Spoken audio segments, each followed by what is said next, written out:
നമ്മുടെ വിഴിഞ്ഞം പദ്ധതിയുടെ ഉദ്ഘാടനം പ്രമാണിച്ച് 1 മണിക്കൂർ മുമ്പേ സ്റ്റേജിൽ കയറി സീറ്റ് പിടിച്ച ഒരാളുണ്ട്.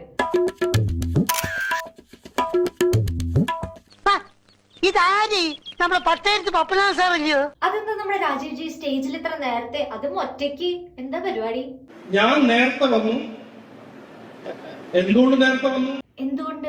പ്രധാനമന്ത്രി വരുന്നതിന് ഏതാണ്ട് 1 മണിക്കൂർ മുമ്പ് സദസ്സിലും വേദിയിലുമുള്ള എല്ലാ അതിഥികളും എത്തേണ്ടതാണ്. ഇത് എല്ലാവർക്കും അറിയുന്ന കാര്യമാണ്.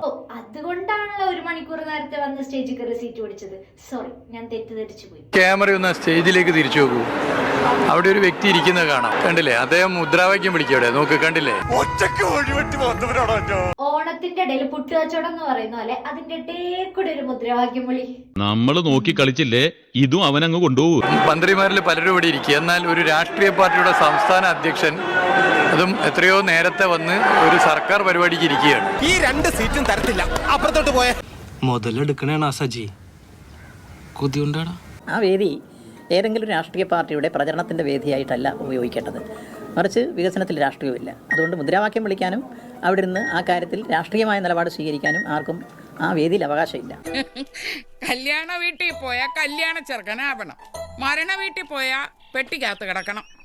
ഓരോരുത്തർ പറയുന്നത് കേട്ടാ തൊലി ഉരിഞ്ഞു പോകും. രാജീവ് ജി, നിങ്ങക്ക് മലയാളം അറിയില്ല എന്നൊരു ഗോസിപ്പ് പരക്കുന്നുണ്ട്, പക്ഷെ ഞാൻ അത് വിശ്വസിച്ചിട്ടില്ല കേട്ടോ. പിന്നെ പറഞ്ഞത് എനിക്ക് മലയാളം അറിയില്ല. ആരാ നമ്മുടെ രാജീവ് ജിനെ പറ്റി ഇങ്ങനെ അപവാദം പറഞ്ഞു നടക്കുന്നേ? അങ്ങ് പറഞ്ഞു കൊടുക്കണ്ട രാജീവ് ജി. അപ്പൊ എനിക്ക് മുണ്ടി കൊടുക്കാന്ന് പറയും, വേണമെങ്കിൽ മുണ്ടി കുത്തി വെക്കാന്ന് പറയും.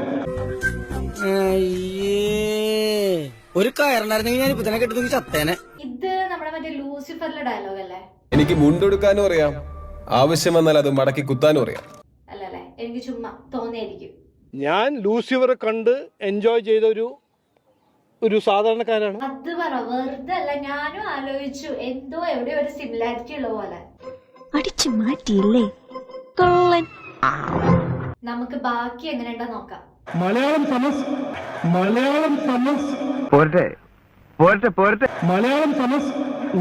സംസാരിക്കാനും അറിയും. എനിക്ക് മലയാളം സംസാരിക്കാനും അറിയാം, വേണ്ടി വന്നാൽ നല്ല 2 തെറി പറയാനും അറിയാം. മലയാളത്തിൽ തെറി പറയാനും അറിയാം. ടോവിനോന്റെ ഡയലോഗ് മൊത്തത്തിൽ അങ്ങ് ഏറ്റെടുത്തല്ലോ.